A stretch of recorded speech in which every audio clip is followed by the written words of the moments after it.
Tim Geithner defending the administration's sweeping reform plan. Michelle, on top of that story. Yesterday it was Obama and his rhetoric on the pulpit. Today it was Geithner sitting there like a duck in the shooting gallery. Oh, absolutely right, Bernie. Treasury Secretary Tim Geithner was really grilled on the Hill. He appeared before lawmakers on what you could call a marathon sales pitch. He's imploring Congress to adopt the reform plan. Now, we won't know the fate of these reforms for a while. Nothing's really going to happen until fall this year, and Congress has recessed this summer. But the president has said he'd like to sign something into law by the end of this year. And factoring the notion that there will be much political wrangling and reshaping of these reforms, Geithner is making a big push, saying inaction is simply not an option. I don't think we can afford a situation where we leave in place vulnerabilities that will sow the seeds for future crisis. So we look forward to working with this committee in the weeks and months ahead to put in place a stronger foundation for a more stable financial system in the future. Now, the overhaul will require big banks to put more money aside to curb excessive risk-taking. Consumers will get a special agency to protect their interests and regulate mortgages and credit cards. And the Federal Reserve will be given authority to monitor major financial institutions. And that is the contentious issue. Lawmakers from both sides of the political divide have voiced deep skepticism about the administration's plan to give the Fed expanded powers. Why is it your judgment that the Fed should be given this additional extraordinary authority and power, and does it not conflict in many ways, or could it not conflict with their fundamental responsibility of conducting monetary policy?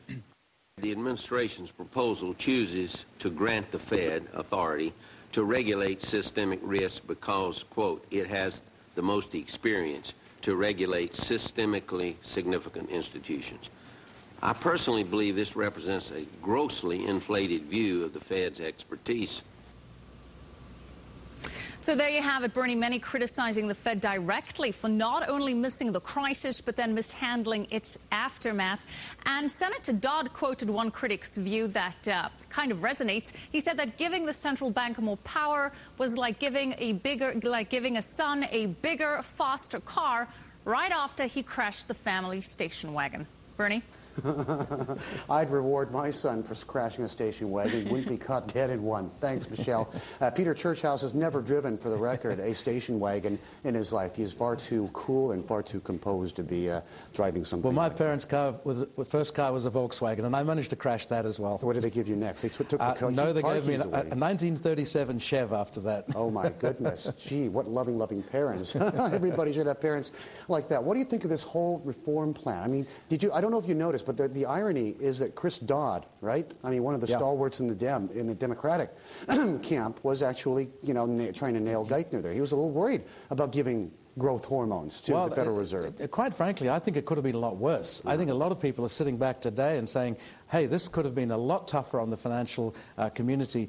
So I think, yes, it's going to be a tough sell. And I agree with this line that giving the Fed more power may well be an issue. It's going to be a tough sell. But there are a lot of things there that I think are genuinely needed. There are far too many regulators in the U.S. I think the fact that there should be much greater transparency in the derivatives markets, for example. There could be much greater transparency and accountability for retail products. Those are the sorts of things that I think will be generally fairly acceptable. Originally, they were talking about really streamlining and closing down a lot of agencies and then putting oversight of some agencies under others. But as I understand it, the only thing they're really doing is getting rid of the OTS, right? Office of Thrift Supervision. Controller of the Currencies Office will be combined into some new entity. Of course, they have a new Consumer Protection Agency. Let me ask you this.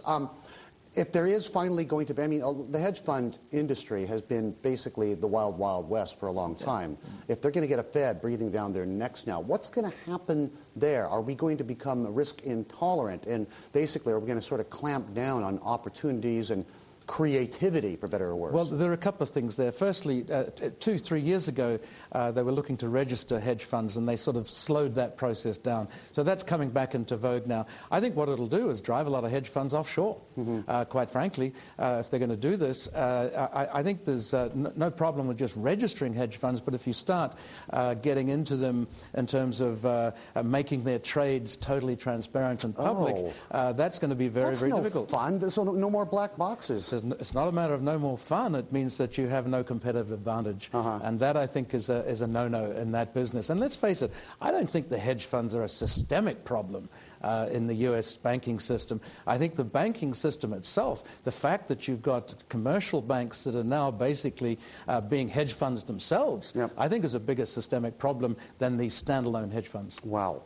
The thing you mentioned kind of perked my ear up. You said drive funds offshore.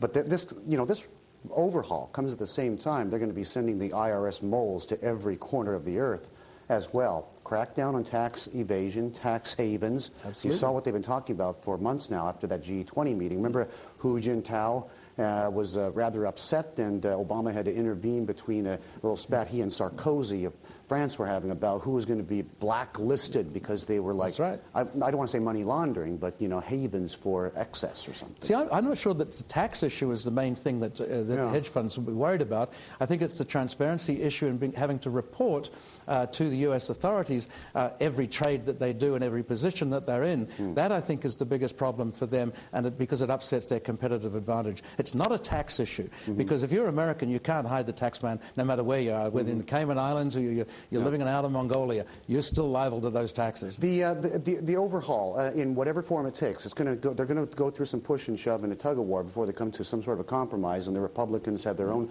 plan. What does it mean for the rest of the world? I mean, regulators must certainly be kind of eyeing this with great interest. I mean, are they going to have to sink themselves, or are they going to go their own Well, route? you've always had a slightly different philosophy between, for example, the UK and the US. But I think very definitely, I think the socialist instincts of the UK, for example, under Gordon Brown, will be looking at this very, very closely as well. So I suspect they will be starting to look maybe to adopt some of the same principles, because there is a great deal of effort to coordinate the global financial system over the last couple of years, and this is just another brick in that wall. God, I don't know. This doesn't sound like any fun. Too many rules. A lot of you hate rules, don't you? How many of you hate rules out there?